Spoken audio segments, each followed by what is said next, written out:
Our next guest is the Centurion of Cannae Pro Gear, Kent. What's going on, man? Hey, Mr. Colion Noir and Colion Noir audience, how you guys doing today? Doing pretty good, man. Doing pretty good.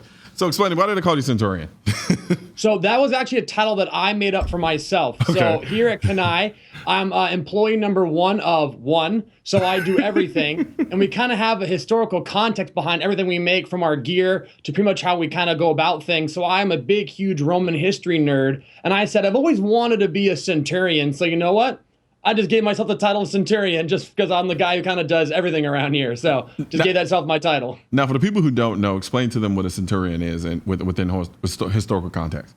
I'm going to make it with paint with a simple brush here. Realistically, although it's kind of hard to give exact military comparisons from an ancient army to today, what the Roman centurion was basically your officer and your staff, non-commissioned officer, kind of all rolled into one. As far as historical context goes, comparing the armies of ancient Rome to today do more to hurt than they do to kind of compare them. But for lack of a better, comparison, really, a centurion is basically the officer who's kind of in charge of the general duties. So he's the first guy that usually the legionary would report to, give or take, before you hit to the higher ups. So that's why I consider myself, between the executives of the company and the customers, I'm the centurion. I'm the guy right in the middle trying to make it all work. Hey, I'm not mad at it, man. So now, with that being said, what is it about Roman history that just really fascinates you?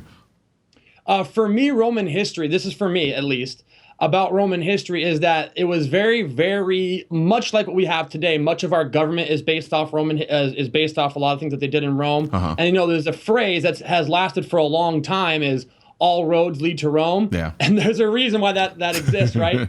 They were, magnificent engineers, magnificent people when it came to waging war. So the entire cultural and overall economic impact that society has had over basically 2,000 years now is just amazing to me. That the fact that people are still, Julius Caesar, right? Everyone knows him. Yeah. And that guy is at this point, like about 2,000 years old. And we can still say his name, so that he comes from a society that was very prominent and by default had a lot to do with what we do today. Awesome, man. Now, I want to touch a little bit on just kind of the environment that you guys find yourself in. You're located in California, so yes. What kind of changes have you seen since the new gun laws have gone into effect? Because though you guys provide gear, I'm pretty sure you guys are you're pretty much still part of the gun culture.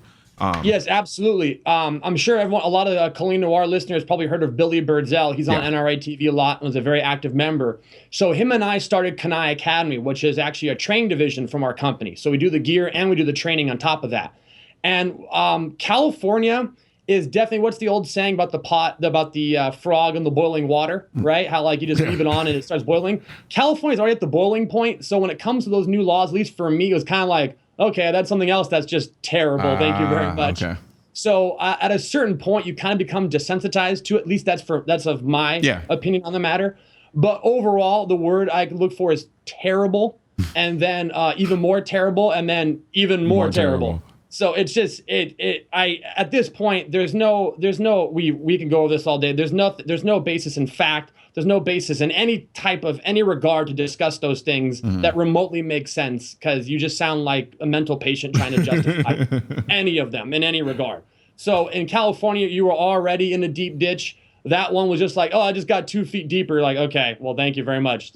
That's just terrible, really. Yeah, no, and you bring up a good point, and incrementalism is a huge tactic used by a lot of anti-gunners.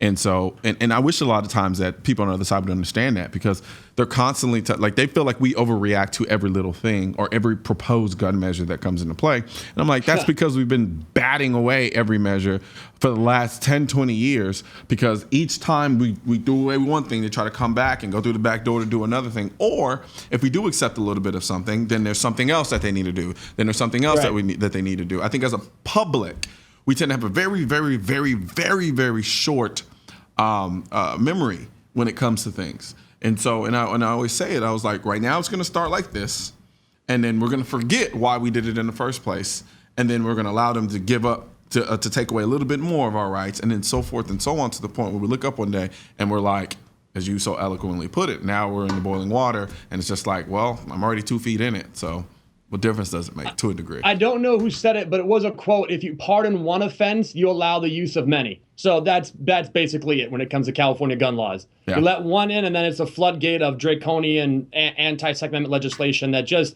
ruins the fun for everybody, and also is a severely unconstitutional. And at that point, I would say it's like an unconstitutional crisis, really. Yeah. But that's a whole other can of worms. So now, what effects, if any, have you guys seen in terms of interest in your product sales with respect to some of these laws? As far as law go, there's two parts. The one part is the angry Instagrammer who comments on my Instagram, I need to get out of California. And I go like, well, sorry, I can't really move an entire operation like that. Yeah. So there's that one, but I don't really mind that one. And the second one, what really affects is the market, especially for Cannae, is very, very tactical heavy. So they love their ARs, they love all the cool stuff. And I can't get any pictures of those guns, so I got to go out of state to get a photo with those guns. So that's one of those unseen things you don't really think about. Yeah. Is when I go, I want to take some cool photos in AR. I'm sure, like maybe in Texas, any place else, any company go, okay, let's go out back and do it. Yeah. In California, it's number one, hard to find someone who has a legal one. And now we've been lucky. Both Billy and I have legal ones, so we kind of get lucky. But if Billy or myself or anybody we know isn't in the area, then guess what? Photo shoots don't happen because we just don't have any props for the actual photo shoot to make it look interesting. I mean, I don't think anyone wants to see a brand new pack with a super soaker. This doesn't look as cool as it being next to an AR. Hey, there's been a time in my life, in my childhood, where I would have loved to see a super soaker. That might be a new line for us, right? For kids. No, most definitely. I mean, hell, to be honest with you, I mean, I don't mean to rub it in, but I mean, the way things are going to California, you might be relegated to super soakers. Yeah, not that far from the truth, really. Yeah, right. So, do you think there's any hope whatsoever of deregulating some of the gun laws that are actually in play now and the ones that they're trying to push? Do you think California's a completely lost hope, or do you see things changing possibly in the near future? Billy Birdsell and I have a podcast called The Captain, the Corporal, where because he's a former Marine Corps captain, I'm a former Marine Corps corporal, so we have a little discussion. Yeah. And Billy has a lot of hope. He talks a lot about hope. Here's my kind of take on it is I always have hope, but I'm not holding my breath. I'll just go as far as that one. Gotcha. Always have hope, always be there. You always want to look for the silver lining in every cloud. But let's just say if there's a few more rainy days, I'm not putting my umbrella away anytime soon. So that's as far as I know about California gun laws and the outlook on them. So what is Billy's motivation for the hope that he has? What's the baseline in that? Billy's a positive thinker, Gotcha. so he just likes to be positive all the time. I'm inherently, Billy's a little bit older, so he has that kind of inherent positivity built into him. Mm-hmm. I'm a horrible millennial, so I'm cynical about everything. So everything I see, I just want to look down and go, oh, that's not going to work out. So as far as I look, I just go, yeah, it'll probably get better, but I'm not waiting for anything anytime soon. Yeah. Yeah. I think I share in many respects the same cynicism inherently. And it's something I've built up over time just because of some of the nonsense that I've seen being in the position that I'm in. So I think I'm more aligned with you more than anything. However, I do like to consider myself a fighter in that sense. So though I wouldn't expect things to change inherently, I'd still be fighting for it. And I'm pretty sure you're doing the same thing. Absolutely. All politics are local. So the best thing you can do is go out and vote in any local election. And when the few rare times they put it's usually legislated out without choice, but a few times, I think most recently in California, they did put a few things on the ballot. So of course, I'm going out and voting for those and doing what I can, at least at my level. Absolutely. So now let's before we go to break real quick, let's start talking about some of you guys' gear. Absolutely. Now, the name Cannae, where does that come from? So getting right back into that Roman history, kind of a perfect fit for me as far as a company. Cannae was a battle in 216 BC, where actually the Romans were defeated. A guy by the name of Hannibal Barca, he crossed the Alps. That's the famous Alp crossing. And he royally spanked the Romans. They had about a force of 80,000. Historical figures go back and forth. But they had a force of about 80,000 they amassed to defeat Hannibal, who had a force about half their size. And he used a tactic called double envelopment in a pretty ingenious way. And he wiped out all 80,000 Romans in under 4 hours. So we have that battle. And using our logo, I don't know if you can see it, but if you look at our logo right here, I'll bring it up to the camera right there. This right here is actually the actual battle formation. So this outskirt is actually Hannibal's forces, and the inside is the actual surrounded Roman forces that we based our logo off of. So the tenets of preparation, strength, intelligence, and bravery the tents we saw at the Battle of Cannae, and we want to apply that to our everyday gear. Awesome. That's a cool backstory. You usually don't get that. Yeah. Usually it's like a lot of companies don't have that history. No. It's like, so it's like I woke up this morning and I was like, oh, I saw it on a piece of paper, and I thought, well, that'll be the name of my company.